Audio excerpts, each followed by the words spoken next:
Hey howdy hey fanbots, welcome to another episode of We Got Issues. As you know, that's our weekly comic book review section, and I'm going to tell you what's awesome from New Comic Book Day. First, a quick aside though, as I'm sure Guy would like to back me up here, and possibly the director as well. Can you believe that Seth Rollins, the architect, the world heavyweight champion of WWE, is still Seth Rollins, the architect, the world champion of WWE? What the what? So unjust. Dean Ambrose. Seriously. Dean Ambrose, who would totally usher in a new benevolent era of Raw. I don't know. That's true. Narcissistic. Dean Ambrose is a monster. Malevolent, that's true. But But he's less Seth of a monster than Rollins, Seth yeah. Rollins, the architect. The World monster. heavyweight champion of the WWE. Anyways, this week I've read one of my more favorite titles so far, Jupiter's Circle. If you've been following our videos, which I know you have, right? Don't disappoint me. You know that this is one of my more favorite titles. I'm a Mark Millar fan in general. He's done a lot of great stuff with a lot of different titles, and Jupiter's Circle so far is shaping up to be another great run. I will say this though, if you're a fan of the previous issues, you're going to be a little disappointed because there is like 100% less explicit fellatio in this book. Okay? Just so you know. If you're picking it up to see people filleting each other, you're going to be disappointed. Like I was. Marginally. Joking aside though, the story has sort of shifted and you get to see a different aspect, which I'm really excited about because if you're following the series, this is sort of a really fun, dramatic, over-the-top, Degrassi-esque, that's for you intern, superhero story, and the plot is thickening, let me tell you. The first two issues sort of had a really big identity crisis and I really enjoyed them because it's getting really heavy, and this does not disappoint either. Basically, you get to see the story of another character in the circle, and how they've sort of messed it up as well, because that's the name of the game, is messing it up as a superhero.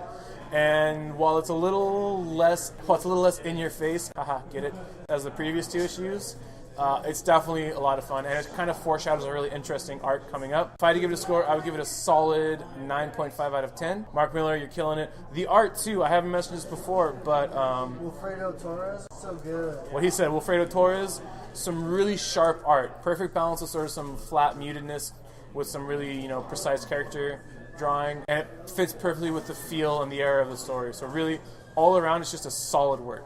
Story to art. So pick it up, read it. Brace yourself, because you're never going to hear this again. Not true. You've never heard it before, but you'll probably hear it again. I read a DC title. I know. Let that sink in. It finally happened. There's a DC title I wanted to read and review, and that was Batman Beyond, #1.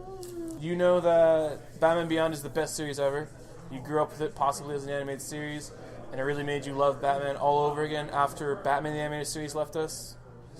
Cold, sad, lonely, with nothing to watch. I've really enjoyed the Batman Beyond titles, and this one did not disappoint.